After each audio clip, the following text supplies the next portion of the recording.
Iska! Iska! Ano yan, Bebang? May ipapagawa ako sa yung challenge. Ano ba yan? Huwag kang maingay. Baka marinig tayo ni nanay. Kinuha ko lang tong nilagang itlog na ulam namin. Lagot ka na naman kay Aling Sitang yan. Hindi ngayon malalaman, kaya bilisan natin. Ano ba kasi ang challenge mo? Itong nilagang itlog, ipapasok mo sa loob ng bote nang hindi nadudurog. Itlog? Tsaka bote?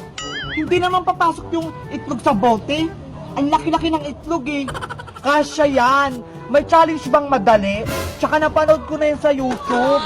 Subukan mo kasi. Kahit anong paraan. Basta wag lang mabasag yung itlog. Paano? Imposible naman. Oh? Bebang, ika, ano yan? Ikaw pala, princess. Si Bebang kasi may pinagagawa sa aking challenge.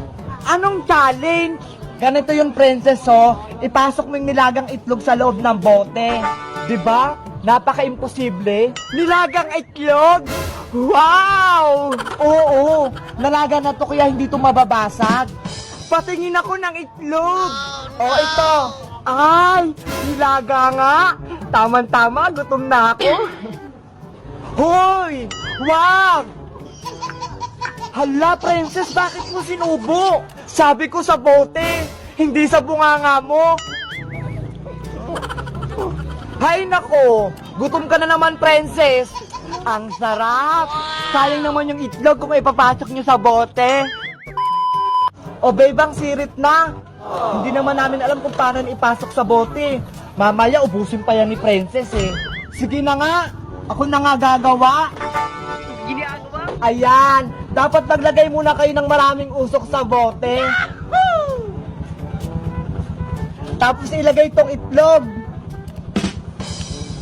Wala naman nangyayari. Antayin nyo lang kasi. Hala, yan na, Bebang, pumapasok na. Hala, yan na. Ay, ayan, pumasok na. Ayan na, nahulog na. Sabi ko sa inyo eh. Wow, ang galing. Diba, sabi ko sa inyo, magic. Hala, si Nanay Sitang. Anong magic? Hala, lagot. Anong ginawa mo sa ulam nating itlog? Nasa loob na po ng bote. Oh, no! Ito, yung itlog ko. Ano pang ulamin natin? Yari na naman ako nito. Ngayon, magicin mo yan kung paano yan lumabas. Kung hindi, magyayari ka sa akin. Naku, Bebang, mas mahirap yung talis ng nanay mo. Paano ko ito tatanggalin? Ang hirap-hirap. Huwag ka nang lumaban, talo ka dyan. Pero huwag ka magtatampo, lagding kita. Lagding kita. Ay, Bebang, ano po yun, Nay? Puro stop toys na lang yung lagi mong kalaro. Baka mamaya magkakamukha na kayo dyan. Bakit? Masama po ba?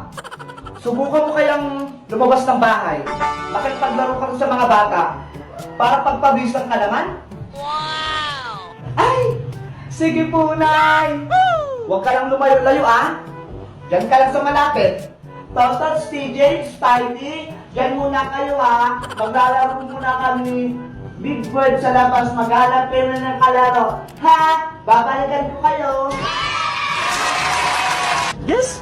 Maglalaro ko sa labas. Pinayagan ako ni nanay. Eto, ano si Big Bird, wag mo itong aawayin, ha? Mabait to. Tignan mo, ang ganda niya. Later. Beba! Hala, tawag na ako ni nanay. Asa naman kaya yung batang yun? Ay, Bebang, tawag ka ng nanay mo, umuwi ka na. Ano ba yan? Kakalabas ko pa lang eh. Bakit po, Nay? Kakalabas ko pa nga lang eh. Saan ka naman nagpupuntang bata ka? Hala, dyan lang naman ako sa tapat ng tindahan ni Aling Sonia eh. Tignan mo yung itsura mo, oh. Pawisan ka na. At ang dungis-dungis mo pang tignan, Bebang. Hindi ka nahiya sa mga kalaro mo? Oh, no! Sabi nyo, lumabas ako para pagpawisan at may kalaro ako. Naku! Sumasagot ka pang bata ka? Sige, pasok. Dito ka sa loob. Anong silbi niyang mga stop toys mo? Kung di mo lalaroin. Pasok!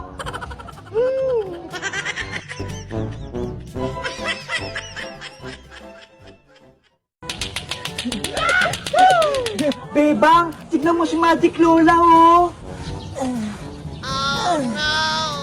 Ay, nagigib ng tubig si Magic Lola. Saan niya kaya yung gagamitin? Hindi ko mapuno-puno tong kinakargahan ko. Ang laki-laki kasi.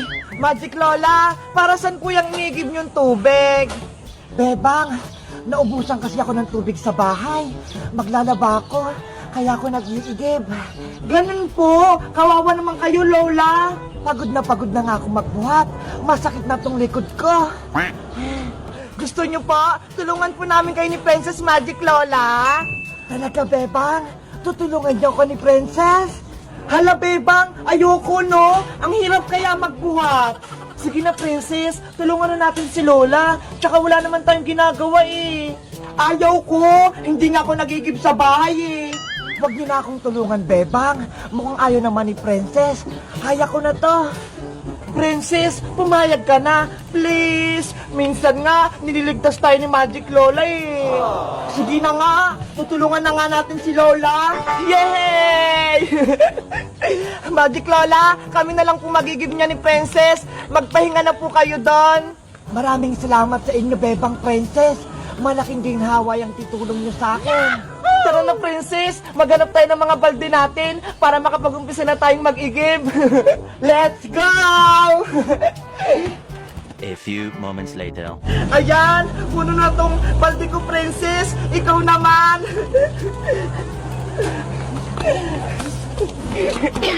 Buti na lang, malitong timba ko. Mapupuno to agad. Hala, Princess, sobrang lit naman yung balde mo. Baso lang yan eh. Ayoko kasi mapagod, Bebang, para hindi ko sumakit yung kamay ko magbuhat. Ang tamad mo naman. Matagal nating mapupuno yung tubigan ni Lola kung ayan lang yung gamit mo. Basta, ito gagamitin ko pang igib. Sige na nga, buhatin na nga natin to.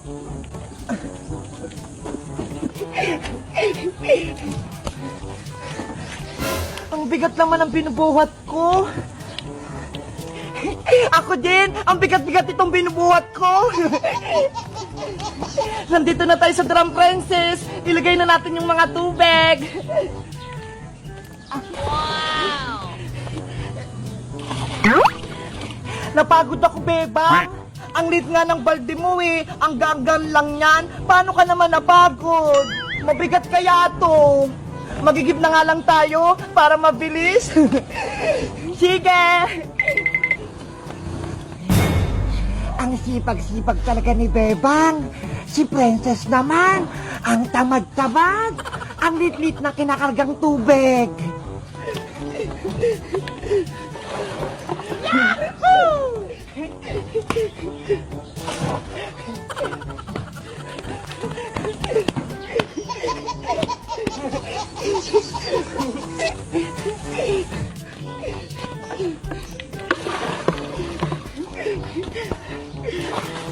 Konti na lang, mapupuno na. Ayan, last na to. Mapupuno na tong drum ni Lola. Yahoo!